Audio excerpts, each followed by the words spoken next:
السلام علیکم ورحمۃ اللہ وبرکاتہ۔ سیر علماء کرام، یہ 103واں حصہ ہے۔ آج اس ویڈیو میں ہم معلوم کریں گے ایک مشہور و معروف ہستی جن کو علمی دنیا میں ابو جعفر نحاس یا امام نحاس کے نام سے لوگ جانتے ہیں۔ آپ امام نحاس کہیں یا ابو جعفر نحاس کہیں، لوگ پہچان لیں گے کہ آپ کس کی بات کر رہے ہیں۔ مکمل نام ہے احمد بن محمد بن اسماعیل بن یونس المرادی النحوی المصری۔ المصری، اس سے اندازہ ہو گیا ہوگا کہ آپ مصری تھے۔ آپ کی ولادت،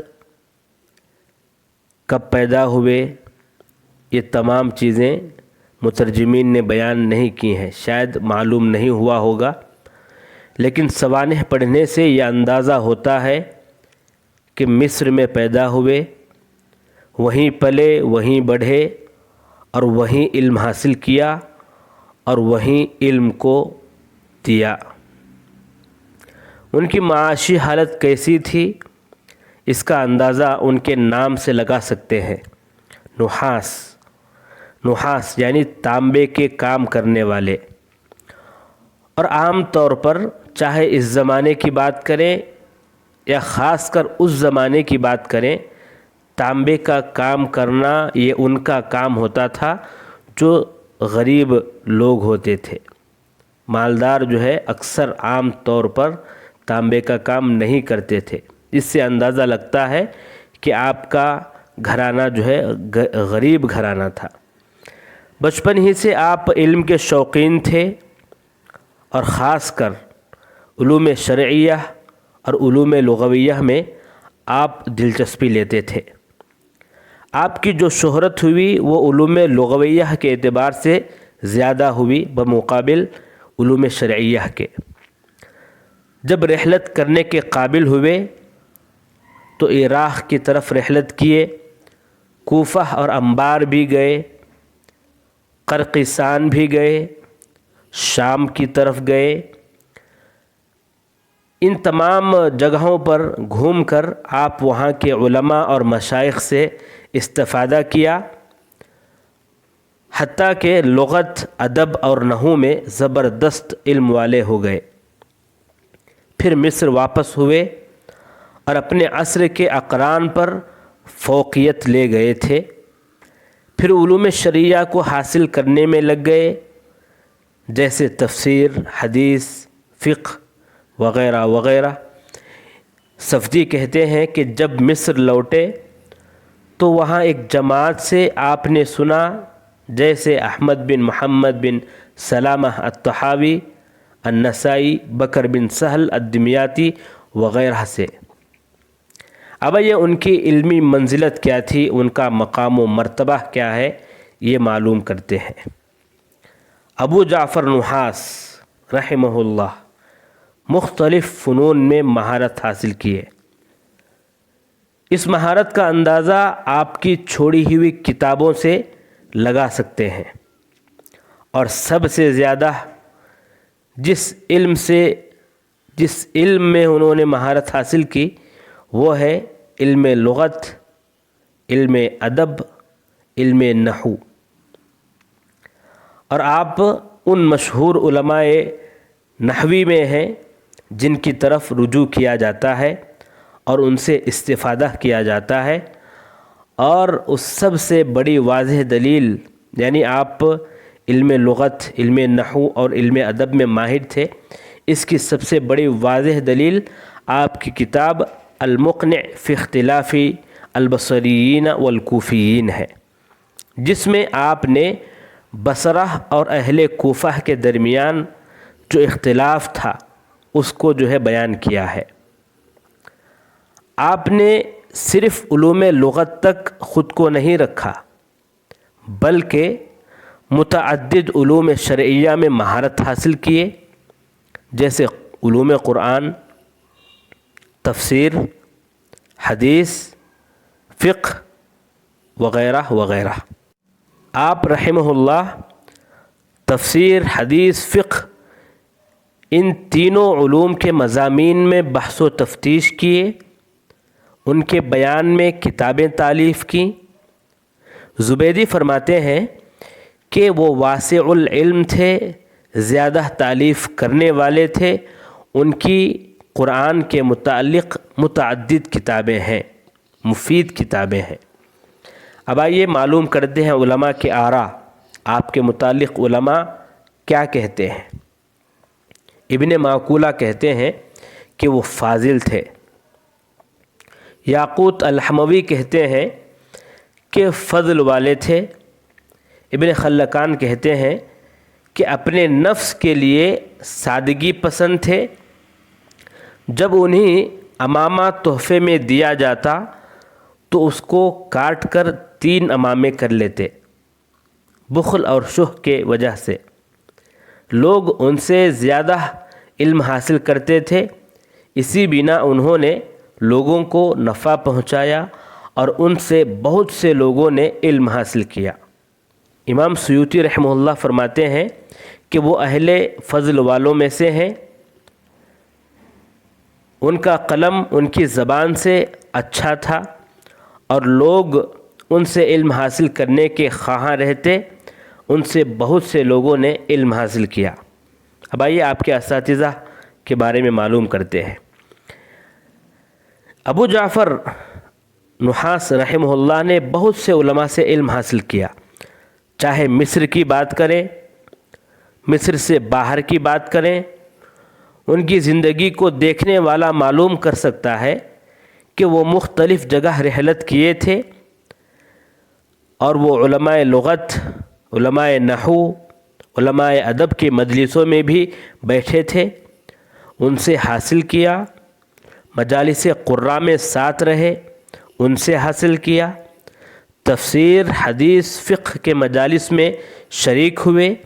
اس طرح ان کے مختلف اساتذہ بنے۔ چند نام اگر لیں تو ابراہیم بن سری، ان سے لغت اور نحو حاصل کیا۔ اخفش الصغیر لغت حاصل کیا۔ ابن ولاد، ان سے نحو حاصل کیا۔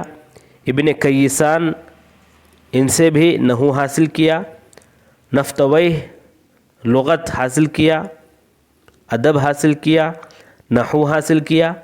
ابن الانباری نحو حاصل کیا۔ بکر بن سہل تفسیر قرات حاصل کیا۔ ابو العباس مبرد نحو ادب حاصل کیا۔ آپ کے تلامذہ کون ہیں؟ مصر میں ان کے طلبہ کے دلوں میں ان کی بہت زیادہ عظمت تھی، اللہ نے لوگوں کے دلوں میں ان کی محبت ڈال دیا تھا۔ امام سیوطی فرماتے ہیں، جیسا کہ میں پہلے بھی سنا چکا ہوں، کہ لوگ ان سے علم بہت اچھے انداز میں حاصل کرتے تھے، ان کی شہرت ہر طرف ہوئی اور ان کے اخبار ہر طرف پہنچے، اور وہ ان میں ہو گئے جن کی طرف لوگ کوچ کرتے ہیں، اور طلبہ کے دلوں میں اچھا مقام پایا۔ ان طلبہ میں فضل اللہ ابن سعید الکزنی القرطبی البلوطی، محمد بن یحییٰ الازدی، ابو محمد الحکمی المقری، ابن منذر الاندلسی، ان کی زندگی ہم اس سے پہلے بیان کر چکے ہیں، اگر دیکھنا چاہیں تو دیکھ سکتے ہیں۔ ابن منذر الاندلسی، حصہ 102، سیر علماء کرام 102۔ اب آئیے آپ کی کتابوں کے بارے میں معلوم کرتے ہیں۔ مترجمین اور اہل سیر اس بات پر متفق ہیں کہ ابو جعفر نحاس زیادہ کتابوں والے تھے۔ بعض نے یہاں تک بتایا کہ ان کی 50 کتابیں ہیں۔ مختلف علوم میں، مختلف فنون میں ان کی کتابیں ہیں۔ تاریخ اللغہ العربیہ فی مصر کتاب ہے، اس کے مؤلف لکھتے ہیں کہ ابو جعفر نحاس کوئی باب نہیں چھوڑے ہیں جس میں انہوں نے کتاب نہیں لکھا ہو۔ علوم شرعیہ، علوم لغویہ میں ہر فن میں انہوں نے جو لکھا ہے، قراءت میں ان کی کتاب ہے، تفسیر میں ان کی کتاب ہے، حدیث میں ان کی کتاب ہے، ناسخ منسوخ میں ان کی کتاب ہے، نحو میں ان کی کتاب ہے، فقہ لغت میں ان کی کتاب ہے، ادب میں ان کی کتاب ہے، یعنی ہر فن میں لکھے ہیں اور بہترین لکھے ہیں۔ لہٰذا ان کی کتابیں اگر ہم دیکھیں تو معانی القرآن تفسیر میں، اعراب القرآن، الناسخ والمنسوخ فی القرآن،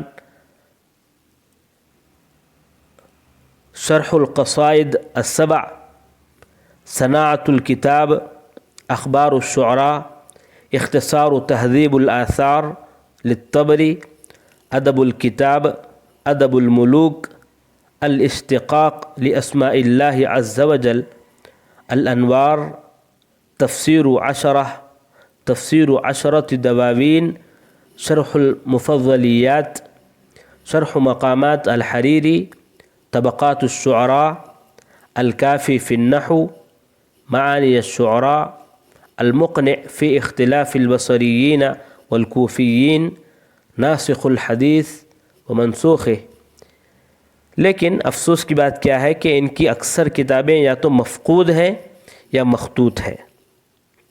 آخری بات یہ کہ اہل تراجم اور تاریخ نے بیان کیا کہ نحاس ایک مرتبہ نیل کے کنارے بیٹھے ہوئے تھے، اس جگہ پر بیٹھے ہوئے تھے جہاں پر پانی کا اندازہ کیا جاتا ہے کہ پانی کتنا ہے، کتنا کم ہے یا زیادہ ہے، وہ اندازہ مقیاس جس کو کہا جاتا ہے، وہاں پر بیٹھے ہوئے تھے، اور ان کے ساتھ ایک کتاب تھی، کتاب العروض، اور وہ تختی کر رہے تھے، جو بحر ہے وہ جو ہے پڑھ رہے تھے۔